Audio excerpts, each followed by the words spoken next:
ഗുസ്തി ഫെഡറേഷനെതിരായ ഗുസ്തി താരങ്ങളുടെ പരാതിയിൽ മേൽനോട്ട സമിതിയെ രൂപീകരിച്ച കേന്ദ്ര കായിക മന്ത്രാലയം.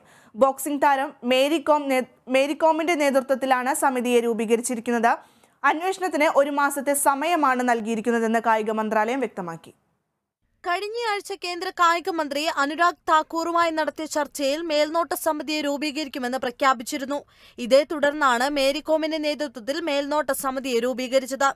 അന്വേഷണം പൂർത്തിയാക്കാൻ 4 ആഴ്ചയാണ് സമിതിക്ക് നൽകിയിരിക്കുന്നത്. ഗുസ്തി ഫെഡറേഷൻ പ്രസിഡന്റിനെതിരെയുള്ള ലൈംഗികാതിക്രമം, സാമ്പത്തിക ദുരുപയോഗം എന്നീ ആരോപണങ്ങൾ മേൽനോട്ട സമിതി അന്വേഷിക്കും. അന്വേഷണം പൂർത്തിയാകുന്നതുവരെ ബ്രിജ്ഭൂഷൺ സിംഗ് ഫെഡറേഷന്റെ പ്രവർത്തനങ്ങളിൽ നിന്ന് മാറി നിൽക്കുകയും അന്വേഷണവുമായി സഹകരിക്കുകയും ചെയ്യുമെന്നും മേൽനോട്ട സമിതി ഫെഡറേഷന്റെ ദൈനംദിന പ്രവർത്തനങ്ങൾ നടത്തുമെന്നും കായിക മന്ത്രാലയം വ്യക്തമാക്കി. നേരത്തെ ഗുസ്തി ഫെഡറേഷൻ പ്രസിഡന്റ് ബ്രിജ്ഭൂഷൺ സിംഗിനെതിരായ ഗുസ്തി താരങ്ങളുടെ ലൈംഗികാരോപണം അന്വേഷിക്കാൻ ഒളിമ്പിക് അസോസിയേഷൻ 7 അംഗ സമിതിക്ക് രൂപം നൽകിയിരുന്നു. ബ്രിജ്ഭൂഷൺ സിംഗിനും പരിശീലകർക്കുമെതിരെ ലൈംഗിക ആരോപണവുമായി വിനേഷ് ഫോഗത്ത്, ബജ്രംഗ് പൂനിയ, സാക്ഷി മാലിക്, ബബിത ഫോഗത്ത് എന്നിവരുടെ നേതൃത്വത്തിൽ കഴിഞ്ഞ ബുധനാഴ്ചയാണ് ഡൽഹിയിലെ ജന്തർ മന്ദിറിൽ ഗുസ്തി താരങ്ങൾ സമരം ആരംഭിച്ചത്. National desk, Kerala vision news.